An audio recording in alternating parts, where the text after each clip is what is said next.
देखते गुंबदे खजरा डेके नौया रसूल अल्लाह बोलो नया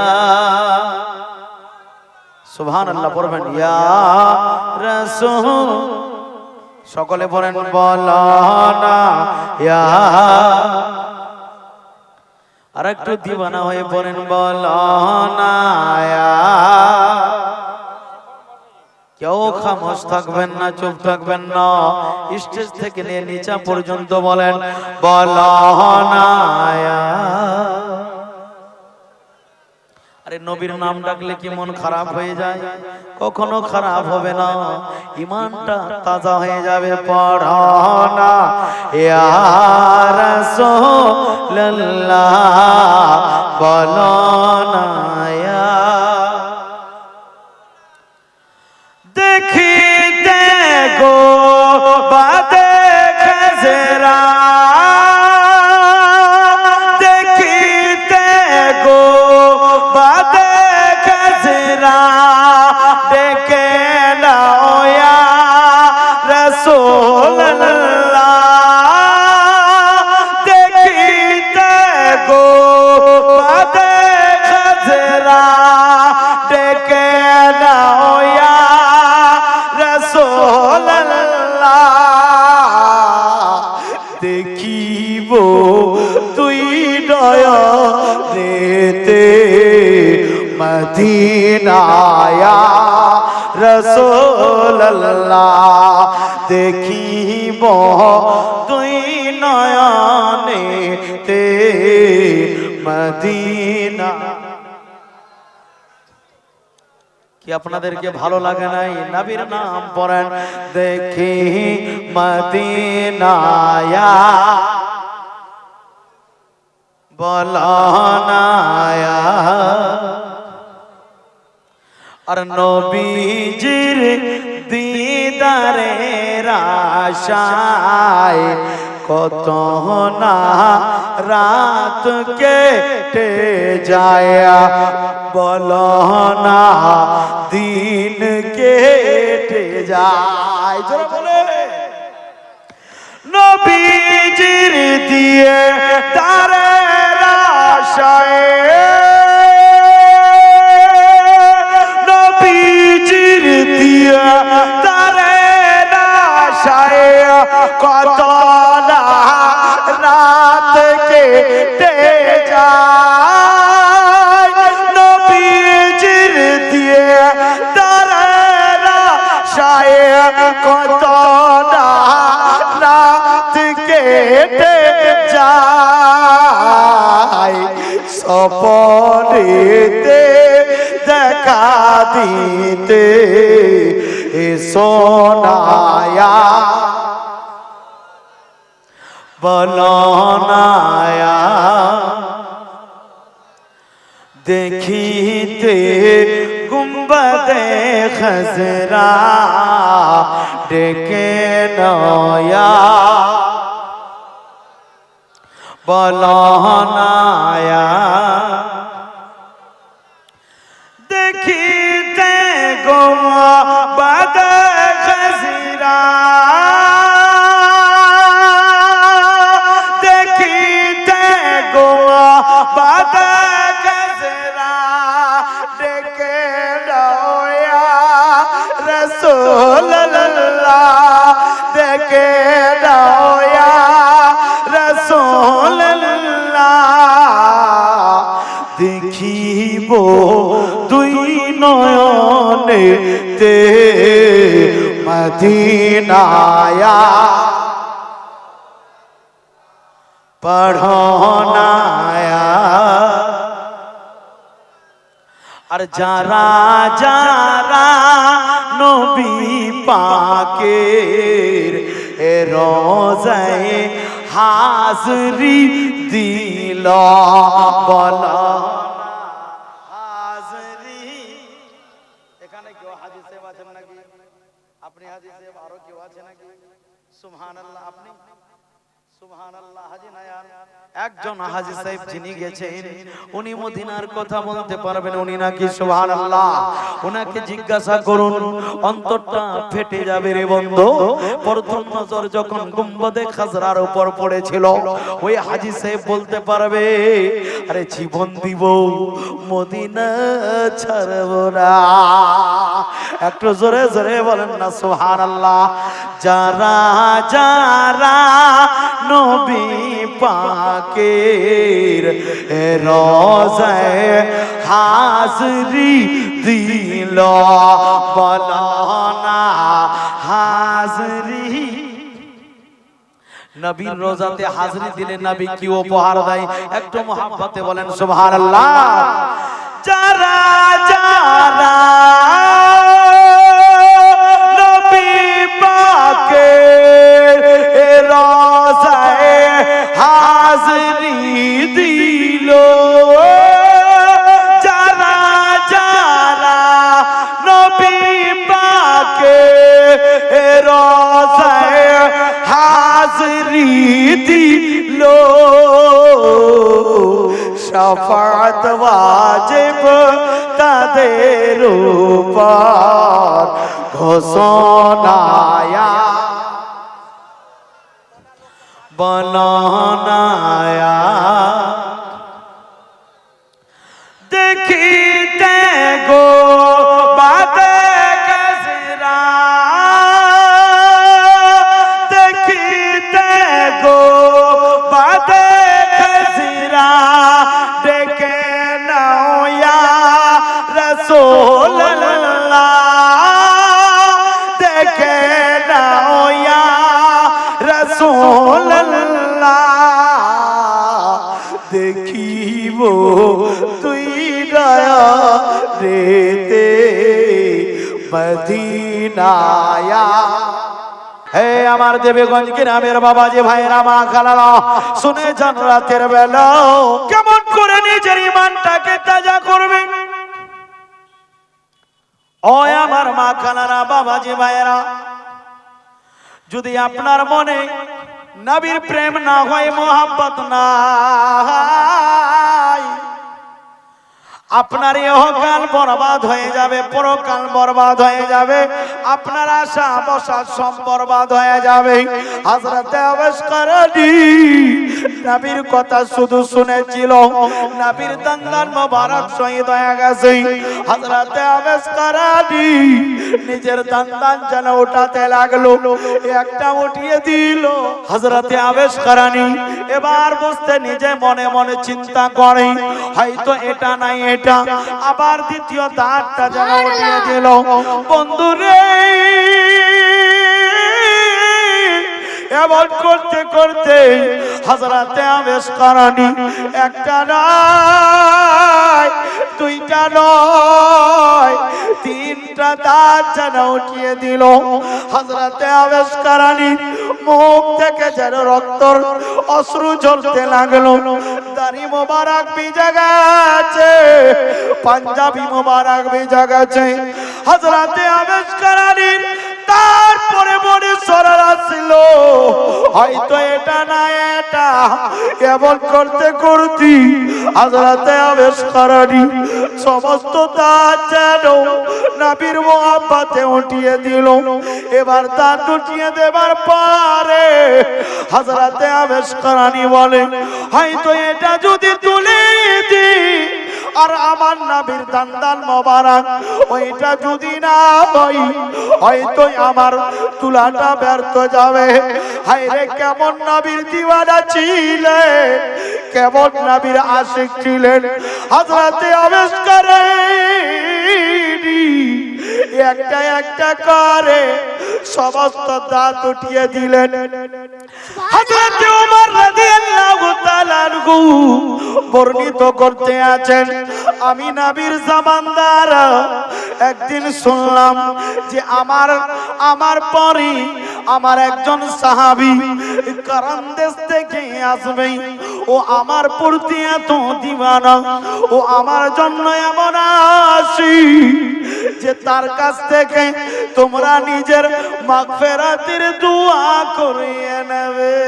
সুবহানাল্লাহ, একটু জোরে বলুন সুবহানাল্লাহ। বেরাদার মিল্লাতে ইসলামিয়া হযরত আবেশ করণীর সম্পর্কে সুবহানাল্লাহ, হযরত আবেশ করণীর সম্পর্কে জানো আমার দয়ার নবী বলে দিয়েছেন, যারা আবেশ করণী সঙ্গে সাক্ষাৎ হবে তারা আবেশ করণীর সাথী যেন দোয়া করিয়া নেবে।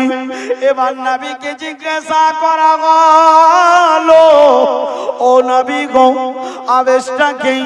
এবার দয়ার নবী মুস্তাফা সাল্লাল্লাহু আলাইহি ওয়াসাল্লাম বলতে লাগলেন, ও আমার সাহাবীরি, আবেশ করণী তার একজন মা হবে, মায়ের খিদমত করবে, আর ওই মায়ের খিদমতের দুয়ার বরকতে আমার গুনাহগার উম্মতির যেন জামিন হয়ে যাবে। সুবহানাল্লাহ, একটু জোরে বলুন সুবহানাল্লাহ। আজি জানে মোহতারাম, এটা পেলেন? আল্লাহু আকবার, আল্লাহু আকবার। সুবহানাল্লাহ। মুআজ্জাজ, আজকে আপনাদের দেবীগঞ্জে জলসা হচ্ছে, অনেক মানুষ এইখানে এই পাড়া থেকে এতটুকু লোক আছে না আরো আছে? ইয়া আল্লাহ, একটা একটা করে লোক যদি বাড়ি পড়তে চলে আসে জায়গা দেওয়া যাবে না নাকি? কথা ঠিক না? চুয়ামিনের দোকানে দেখুন কত ভিড়, অনেক ভিড় বলা যাবে না। কসমেটিকেরও দোকান দিয়েছে বোধহয় মা বোনেরা। আরে দিয়েছে, আমি নিজে দেখলাম ওদিক থেকে যখন আসলাম, আর ই বলছে না না যে হয়তো জলসার মান ইজ্জত বেঁচে যাবে, আমি তো দেখে দিয়েছি। তবে এখানকার মা বোনেরা কসমেটিকের সামান নেই না। এই আমার যুবক সোনা মানিক, চলুন আর একটু এগিয়ে নিয়ে যাই। হযরত আবেশ করণী নবীর প্রেমে কত দিওয়ানা ছিলেন, হযরত আবেশ করণী নবীর মহব্বতে কতটুকু সময় দিতেন। হযরত আবেশ করণী একদিন নিজের বাকি জিজ্ঞাসা করতে লাগলেন, জননী জননী, আমি যেই নবীর নাম শুনেছি, নবী গো মা গো, ওই নবীকে আমি চোখ দিয়ে দেখিনি। জননী তুমি যদি আমাকে অনুমতি দাও, ওই নবীকে আমি একটু জিয়ারত করব, ওই নবীর দর্শন করতে যাব। এবার মা জননী বলতে লাগলো, বাবা রে তুমি ছাড়া আর কেউ নাই, ওই আমার কলেজার টুকরা, শোন শোন বাবা, তুই চলে যাবি, আমার খিদমত কে আর করবে? সুবহানাল্লাহ। তুমি যেও না বাবা। একদিন চাইলে আবার হযরত আবেশ করণী মায়ের মহব্বতের কথা শুনে বসে থাকলেন। আবার মনে জাগলো আগ্রহ, আশা জাগলো যে নবীকে দেখতে যাব, নবীর জিয়ারত করব। এবার হযরত আবেশ করণী রাদিয়াল্লাহু তাআলা আনহু মাকে বলতে লাগলেন, জননী তুমি যদি অনুমতি না দাও, ও মা আমাকে একটু যেতে দাও, আমি ওই নবীর জিয়ারত করব গো মা। মা জননী বৃদ্ধা মা বাড়িতে যেন বসে রয়েছেন। এবার মা জননী বলে, বাবা রে তুমি যদি চলে যাও, আমার খিদমত কে করবে? এবার মা জননী বলতে লাগলো, ও বাবা ঠিক আছে, তোমার মন যখন উতাওলা হয়ে গেছে, যাও যাও আমার দয়াল নবীর দর্শন করে আসো। হযরত আবেশ করণী যেন আনন্দে আনন্দ হইয়া নবীর দর্শন করতে যাবে। আমার দয়াল নবী মুস্তাফা সাল্লাল্লাহু আলাইহি ওয়াসাল্লাম এটাও জানে যে কারণ দেশ থেকে আমার একজন আশিক চলে আসছে। ও যদি চলে আসে আর আমার যদি দর্শন পেয়ে যাই, আমার মহাব্বতে মায়ের খিদমত ভুলে যাবে। হযরত আবেশ করণী এমন করতে করতে কারণ থেকে যেন মদিনায় চলে এসেছে। এবার নবী আমার গায়েবের সংবাদদাতা নবী এবার যেন আম্মা আয়েশা সিদ্দিকা রাদিয়াল্লাহু তাআলা আনহাকে বললেন, ও আয়েশা, আমার একজন দিওয়ানা আসবে, আমার একজন আশিক আসবে, সে যদি আমাকে খোঁজ করে বলে দিও যে ও বাইরে চলে গেছে, ও যখন এখানে আসবে আমার সালাম তাকে দেবে। কারণ দেশ থেকে হেঁটে হেঁটে নবীকে দেখার জন্য আসছে বন্ধুরে, কিন্তু আমার দয়ার নবী মুস্তাফা সাল্লাল্লাহু আলাইহি ওয়াসাল্লাম হযরতে আবেস কারানির সম্পর্কে জেনে নিয়েছে। ও এতটাই আমার জন্য দিওয়ানা, ও এতটাই আমার জন্য মাতওয়ালা, আমার সঙ্গে যদি সাক্ষাৎ হয়ে যায় ও মায়ের মোহাব্বত ভুলে যাবে। সুবহানাল্লাহ। দেখেন আল্লাহর নবী ইরশাদ করেছেন, বিসমিল্লাহির রহমানির রহিম। আপনি আওয়াজটা কেন কমাই দিচ্ছেন? আওয়াজটা দেন একটু, আর একটু হালকা দেন ভাই। লা ইউমিনু আহাদুকুম হাত্তা আকুনা আহাব্বা ইলাইহি মিন ওয়ালিদিহি ওয়া ওয়ালাদিহি ওয়ান নাসি আজমাইন। মাকেও ভালোবাসতে হবে, বাবাকেও ভালোবাসতে হবে, বোনকে ভালোবাসতে হবে, আত্মীয় স্বজন পাড়া প্রতিবেশী যারা আছে সবাইকে ভালোবাসতে হবে। কিন্তু সবচাইতে বেশি ভালোবাসা কার জন্য হবে? কথা বলেন, কার জন্য? মায়ের জন্য। হলো না, কার জন্য? নবীর জন্য। কার জন্য? নবীর জন্য। তো হযরতে আবেস কারানী কেমন দিওয়ানা ছিলেন নবী জানেন, যে আবেস কারানী যদি আমাকে দেখে নাই তাহলে মায়েরও মহব্বত ভুলে যেতে পারে। হযরতে আবেস কারানী মদিনা আসবে বলে নবী আমার অন্য সফরে রওনা দিলেন। জোরে বলে সুবহানাল্লাহ। এবার মদিনাতে চলে আসলো। আসার পরে যেন সবাইকে জিজ্ঞাসা করতে করতে যেন নবীর হুজরা মোবারকের খবর পেয়ে গেল। দরওয়াজায় আওয়াজ দেয়, দরওয়াজা খোলো গো।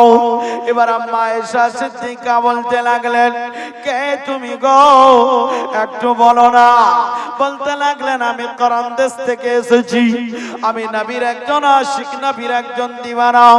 আম্মা আয়েশা সিদ্দিকা বলতে লাগলেন, ওই তো নবীর দিওয়ানা এসেছে, ওই তো নবীর মাস্তানা এসেছে, যার জন্য নবী আমার সুসংবাদ দিয়েছে। ও যখন কোরআন দেশ থেকে আসবে আমার সালাম যেন তাকে তুমি দিয়ে দেবে। এবার হযরতে আবেস কারানী যেমনি ভাবে ওই দরওয়াজায় আওয়াজ দিয়েছে, সালাম দিল। দেওয়ার পর বলতে লাগলো, ও মুসাফির, তোমার জন্য নবী আমার একটু পেগাম দিয়েছে, একটু সুসংবাদ দিয়েছে। এবার বলতে লাগলি, তাড়াতাড়ি করে বলে। এবার আম্মা আয়েশা সিদ্দিকা বলতে লাগলেন, শুনো শুনো, নবী তো সফরে চলে গেছে। ও মুসাফির, নবী তোমার জন্য সালাম দিয়েছে। সুবহানাল্লাহ। জোরে বলে সুবহানাল্লাহ। আজি জানে মোহতারাম, সেই রকম আশিক আমাদেরকে হতে হবে, সেই রকম প্রেম মহব্বত নবী আমাদের অন্তরে আনতে হবে। তালি আমাদের ইহকাল উজ্জ্বল হবে, পরকাল উজ্জ্বল হয়ে যাবে। আজ জানি মোহতারাম, আজকে এই জলসাতে বসার উদ্দেশ্যটা কি আমাদের? একমাত্র আল্লাহ আল্লাহ রসুলকে রাজি করার জন্য। কি করার জন্য? রাজি করার জন্য। বেরাদার মিল্লাতে ইসলামিয়া বহু মানুষ আছে যে যাদের মৃত্যুটা হয়তো নাপাকিতে হয়ে যায়, হয় না? যারা জীবনে জানে না যে ফারাইজে গোসল কাকে বলে, ও তো জীবন পর্যন্ত ফারাইজে গোসলই আদা করলো না। এবার তখন যখন তার মৃত্যু হলো, ও কি মরা অবস্থায় নিজের ফারাইজে গোসল আদা করতে পারবে? এই কথা বলেন, পারবে? না। পারবে না। ফারাইজে উযু কি জিনিস জীবনে জানলো না বলে মাওলানারা বলবে, আরে মাওলানা তো বলে দিল, তোমার ফারাইজ কে আদা করবে? আল্লাহু আকবার। আফসোস লাগে, আমরা আমিও ডিস্টার্ব হয়ে যাবো রে বাবা। আমরা এতটাই পরহেজগার মুত্তাকি, কিছু কিছু মানুষ আবার নামাজ পড়েও তাদের নামাজ তাদের পকেটে থেকে যায়। কেন জানেন? যে নিজে নেকি করলো আর নিজে করার পরে অপরকে খালি খারাপই লাগছে সবাই। সুবহানাল্লাহ। এমন লোক আছে না, নিজে নেকি করে অপরকে বলছে অমুক তো খারাপ, অমুক তো খারাপ, অমুক তো খারাপ। আল্লাহ বলছে বান্দা তুমি না জেগে তুমি যদি ঘুমাতে তাহলে ভালো ছিল। কারণ যে তুমি নেকি করে অপরকে খারাপ কেমন করে ভাবলো? কারণ যে নবী ইরশাদ করেন জুন্নুন মুমিনিনা খায়রা, মুমিন ব্যক্তির জন্য ভালো গুমান করতে হবে। ভালো আল্লাহু গানি আল্লাহুম্মা সাল্লি আলা সাইয়্যিদিনা মাওলানা মুহাম্মদ ওয়া আলা আলি সাইয়্যিদিনা মাওলানা মুহাম্মদ সাইয়্যিদিনা শাফিয়ানা নবিয়ানা মাওলানা জাহেরে শামস দোহা বদর দোজা। আউয়াল নবী আখরি। সুবহানাল্লাহ। মুবারকপুর থেকে কি নাম? নারে তাকবীর, আল্লাহু আকবার। নারে রিসালাত। ইয়া রাসূলুল্লাহ মুবারকপুর থেকে আলতাফ হোসেন সাহেব জিন্দাবাদ 786 টাকা দিয়েছে। জিন্দাবাদ একবার সকালে বলেন আলহামদুলিল্লাহ। আলহামদুলিল্লাহ। উনি মুবারকপুর থেকে এসে দিয়েছেন, ওনার কষ্ট নাই তো আপনাদের আমিন বলতে কি কষ্ট হয় না? আপনাদের বুকটা ফেটে যায়। জনাব আলতাফ হোসেন সাহেব, মাইকের বাচ্চাটি বসে আছে, তোরা বলিস না, ওদেরকে বলতে দে। আলতাফ হোসেন সাহেব মুবারকপুর থেকে 786 টাকা, উনি 800 টাকাই দিয়ে গেলেন। আল্লাহ এই দানকে যেন কবুল করে নেয়, সবাই বলি আমিন। দানটা দেওয়ার চাইতে না দেওয়াই ভালো ছিল। আপনি যদি মনে মনে ভাবছেন যে টাকাটা দিয়ে আমি চলে যাব, টাকাটাই সবচেয়ে বড়, তো ঠিক ভুল কিনে। সুবহানাল্লাহ, একটু বসে থাকতেন। জলসা তো এখন শুরু হয়নি বাপ। মাইকম্যান আমার খেতে গেছিল বোধহয়। হ্যাঁ মাশাআল্লাহ। অগচাঁদ তুমি বলে দাও আমার নবী জি কোথায়? সুবহানাল্লাহ হবে না? এই মস্তান টিভার কোথায় চলে গেল ফ্রি ফায়ার ওয়ালাটি? আমি জানি তো। হ্যাঁ, আরে সবারই নাচ ধরে আমি বসে আছি। ও গচাঁদ তুমি বলে দাও আমার নবী জি কোথায়? আমার নবী, আমার নবীজি কোথায় বলতে পারবেন না? কোথায় আমার নবীজি? কথা বলেন তো। এতক্ষণ ধরে তো বলছিলেন, এখন কেন আবার ফেবিকুইক লাগিয়ে দিলেন? নবীর রোজা কোথায়? মদিনায়। সবাই জানে কিন্তু বলছে না। ওরা ভাবছে যে বললেই যদি টাকা লেগে যায় আবার ঝামেলা হয়ে যাবে নাকি? একটু জোরে বলেন সুবহানাল্লাহ। সুবহানাল্লাহ। যারা যে সুবহানাল্লাহ বললেন 5000 টাকা করে দেন। হযরত মাওলানা সাবির সাহেব এখন আসলেন। যা গজলটা শুনতে রাজি আছেন বলবো কি? একটু হাত তুলে বলেন না ইয়া রাসূলুল্লাহ। যারা যে ইয়া রাসূলুল্লাহ বললেন বেশি নাই 1000 টাকা করে দেন। বলে দরকার নাই, আপনার গজল আপনার পকেটে রাখেন। অগচাঁদ, তবে আমি ফ্রিতে শোনাবো না। একজন আল্লাহর বান্দা যদি 1000 টাকা হয়ে যায়, আমি গোটা গজলটা বলে দেব। মা বোনদের আজকে লক্ষ্মীর ভান্ডারের পাওয়ার দেখবো। এখন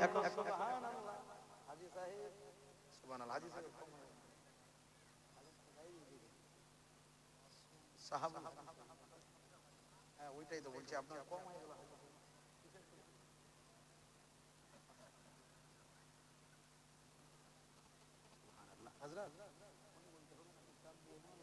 কালকে আবার আছে, ঠিক আছে ইনশাআল্লাহ। নারে তাকবীর, নারে রিসালাত। জনাব হাজী সাহাবুল সাহেব 1000 টাকা যে আশা উদ্দেশ্যে দান করেছে আল্লাহ, এই দানকে তুমি কবুল করে নাও, মনের আশা আকাঙ্ক্ষা পূর্ণ করে দাও, তার হায়াতে দারাজ করে দাও। সবে বলুন আমিন। আমিন। ও তালবিলিম ইয়ার এতটি ভালো মা গো, তালবিলিম গুলা দিয়েছে 100 টাকা। তালবিলিমরা যদি দেয় তো তালবিলিম ওয়ালারা কেন দিবে না? জোরে বলে অগচাঁদ তুমি বলে দাও আমার নবী জি কোথায়, আমার নবী কোথায় গেলে পাব নবীকে, কোথায় গেলে পাব নবীকে, নবীজির পাক রোজায় অগচাঁদ তুমি বলে দাও আমার নবী, একটু সবাই বলেন আমার নবী আকাশের তারা, তারা মিঠি মিঠি যায়, নবীর নূরে তারা নিজেকে হারায়। আকাশের তারা, তারা মিঠি মিঠি যায়, নবীর নূরে তারা নিজেকে হারায়। ও গো চাঁদ তুমি বলে দাও আমার নবী জি কোথায়, আমার নবী কোথায় গেলে পাব নবীকে, কোথায় গেলে পাব নবীকে, নবীজির পাক রোজায় অগচাঁদ তুমি বলে দাও আমার নবী, আমার নবী লাখ লাখ হাজিরা হজ পাকে যায়, আল্লাহ কাবাকে তারা জড়িয়েছে কয়, আল্লাহ কাবাকে তারা জড়িয়েছে কয়, লাখ লাখ হাজিরা হজ পাকে যায়, আল্লাহ কাবাকে তারা জড়িয়েছে কয়, আল্লাহ কাবাকে তারা জড়িয়েছে কই। ও গো কাবা, ও গো কাবা তুমি বলে দাও আমার নবী জি কোথায়, ও গো কাবা তুমি বলে দাও আমার নবী, একটু সবাই বলেন আমার জি কোথায়, কোথায় গেলে পাব নবীকে, কোথায় গেলে পাব নবীকে, নবীজির পাক রোজায় অগচাঁদ তুমি বলে দাও আমার নবী জি কোথায়, আমার নবী জি কোথায়।